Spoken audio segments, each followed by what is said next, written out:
as On the 6th took off, I went away and I made 3 movies in a row. So I was on a movie set almost for like a year. It was like 11 months. And while I was doing that, you know, there was talk like, okay, it's time to make a new album. When are we going to start? What are we going to do? You know, they wanted to go right on the heels of the last album. And I was just like, oh, damn, you know, this is soon. But it got me back in the mind frame of like, you know, writing songs and thinking about concepts. And it gave me time to really think about it. So while I was making those movies, it actually, in a way, I was really working on music too. When I finished the last movie, I went into the studio to take that big step into the sophomore album, and you know, just went for it. I knew exactly what I wanted to do. I had a concept. I knew that I wanted to write more. I just knew exactly what I wanted. The album title came from the music fans. I would go to do different appearances, different shows, performances, MTV, TRL, different shows, and the fans would be outside with these signs that said J.Lo or Jenny Lo, or you know, and I'm like, oh my, look, they nicknamed me something, you know, isn't that sweet? I love that. So that's kind of how it started. And actually then people started calling me that, like Heavy D one day was like, Jenny Lo, what's up, Jenny Lo, you know, and then I started hearing it in rap records, you know, you gotta be down like Jennifer Lo, and you know, it was like, it started just catching fire, and I was like, wow, this is really sticking. Then the interviewers started using it in articles, me naming the album that, coming off the first album having success really because of the fans. This was kind of like, okay, well, here's J.Lo, that which, you know, you helped create. The first single was called Love Don't Cost a Thing, and Rick Wake produced it. Rick Wake, we're going to call him the stalker of the J.Lo album making era. No, the thing with Rick Wake is he produced one of the biggest songs in the last album called Waiting for Tonight. And when he knew we were doing this, he wanted to get on the album, and he was really persistent about it. And he had sent in a few things, I guess, to Sony, and I had never heard them. So Rick kept asking me, you know, have you heard any of my stuff? And I was like, I think I heard something. I wasn't vibing it too much and this and that. And I'm like, Corey, did Rick send anything? I want to hear his stuff. And he's like, yeah, but you know, we'll see about it. You know, I don't know. What I love about him so much is that even though he knew we weren't vibing some of the first stuff, he didn't give up there. He just kept coming back. He'd be hanging around the studio. He'd be like, I got something new for you. What about this? What about that? And we're like, until one day he walks in and he plays me. He's really excited about this dance track. And he plays it for me. And I'm like, okay. He says, I got 3 for you. Listen to all 3. The second one he plays is this kind of R&B with these big sounding timpanis and tubas. And I was like, what is that?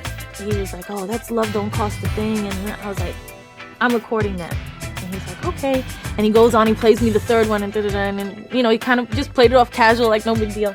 And I said, no, Rick, I'm recording that tomorrow. Tomorrow we're doing that record. And he's like, oh, okay. Turns out he brings in the first smash single of the album. Rick, thank you very much.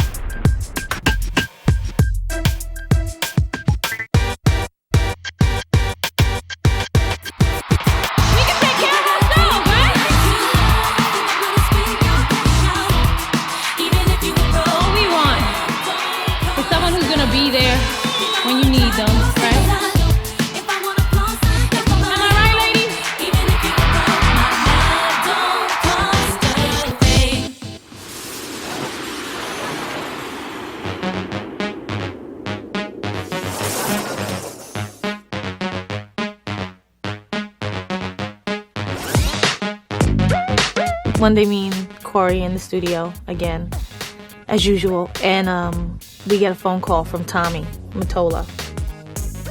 I'm in Sweden. I have a smash record. You have to do it right now. And we look at each other like, okay. I was like, he has a record. He wants us to listen. We put him on speakerphone. We listen to this track in a very rough form. And we both look at each other like, oh my God. He wants us to do this record.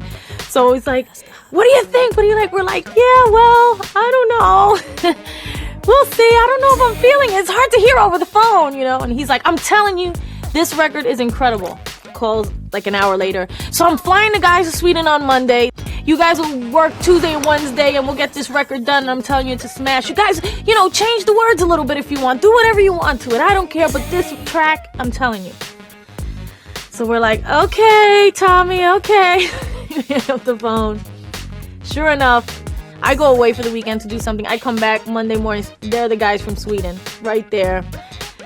On tour and Anders, and there they are in the studio playing with all their computers, and I'm like, hey, nice to meet you guys. So I pull Corey aside, I'm like, what's going on? He's like, you know what, actually I just fooled around with it a little bit, me and then and them, and I think it's gonna be hot. And I'm like, yeah? I said, you're not just gassing me, being the Tommy soldier of it all.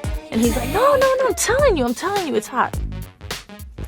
So I listened to it and I was like, you changed that. And he's like, yeah. It's gonna be hot. Again, went in, recorded it. It turned out to be, one of my favorite records on the album. Hey, come on, play that song. Turn it up. You know that it turns me on. Just play that song, 'cause I wanna be dancing all night long. I just wanna dance. Is that a crime? All right then.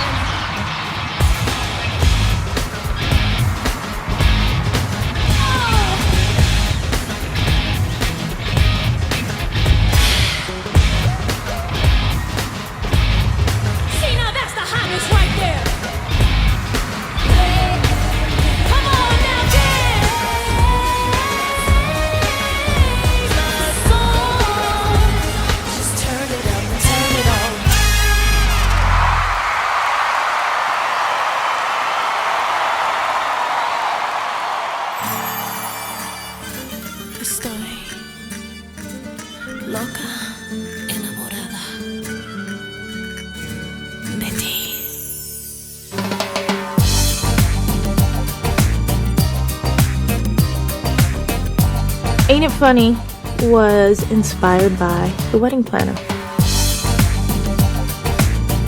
The director, Adam Shankman, really wanted me to do a song for the soundtrack. So I tell Corey, they want me to do this record for this. Do you want to do it? And he's like, yeah, you know what? I have this track that's perfect for you. I was making it for you anyway. Let's use that and write to that. So I was like, okay. We sat down, and with the whole idea of the movie being how fate, like one moment in your life can just change it forever, and how fate always plays a part in love, and how you can't control those feelings no matter how hard you try. And these are universal things that we all can understand that happen to us in our lives. And the song just kind of took on this really beautiful life of its own about transcendent love and soulmates and stuff like that. Really beautiful. But in the beginning, it was inspired by the movie, although they didn't wind up using it. So it turned out better for me because it's on the album.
I'm Real, otherwise known as Bad Bitch.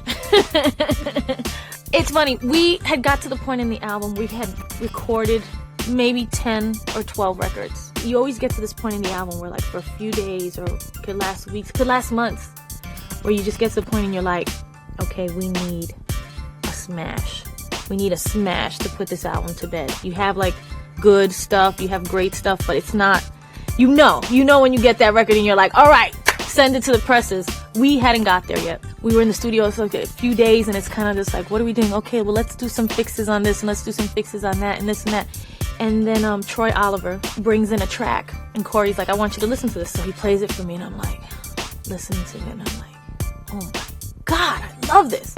That's the chorus, right? This is the verse. And they're like, no. They had actually, the way Troy had written the track, where what I put as the chorus was the verse, and he wanted the verse to be the chorus. And I go, I'll do it. I'll take this track. I'll buy this track right now, but this is going to be the chorus, and this is going to be the verse, and I want to take it right now, and I have an idea for it. Let me take it over to the other room and just sit down with it while you guys, set up. They were setting up.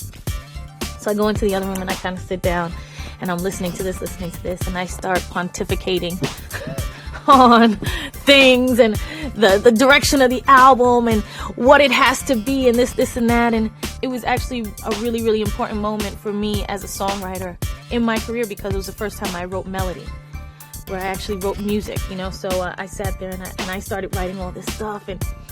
And Benny was actually, my manager was sitting next to me, and I say, okay, I got it. Listen to this, right? And I sing it to him, and he kind of looks at me like, okay, are you going to leave the bad bitch line in? And I'm like, that's part of the song. We can get somebody really cool to say it. It's going to be a guy, and it's going to be like this. It's going to be, I'm real, what you going to do? What's happening to me? You're telling all your friends she's a bad bitch. He just looked at me like I'm crazy. And I'm like, I'm going to go sing it for Corey because he's going to get it. So I go, he's no, I like it. I said, whatever. So I go to the other room, and I'm really kind of nervous about it because, like I said, it's the first time I wrote a melody.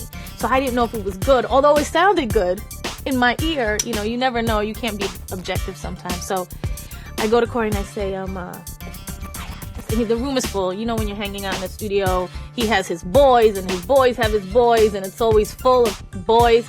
And I go over to Corey and I go, I wrote something to it. He's like, already? It was like 15 minutes later from the time I went in there.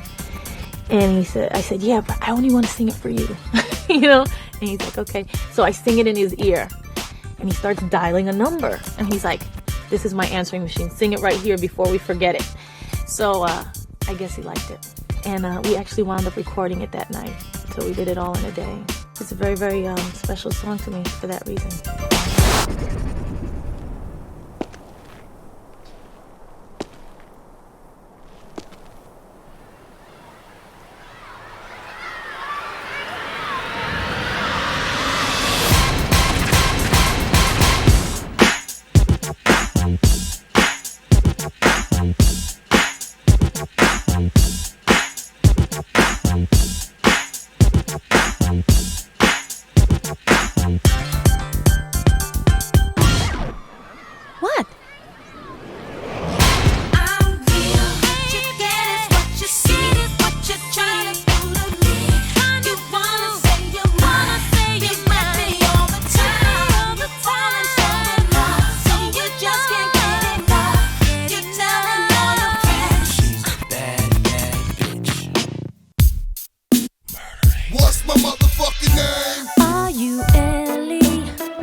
With the CD and the movie coming out the same week, it's like, kind of like giving birth in a way, because it's the closest thing, you put so much into it, and then it's just a lot, it's a lot in 1 week. How does it feel to have both the #1 movie and #1 CD in the country? I never thought you'd ask me that. Oh, it feels good. Very good.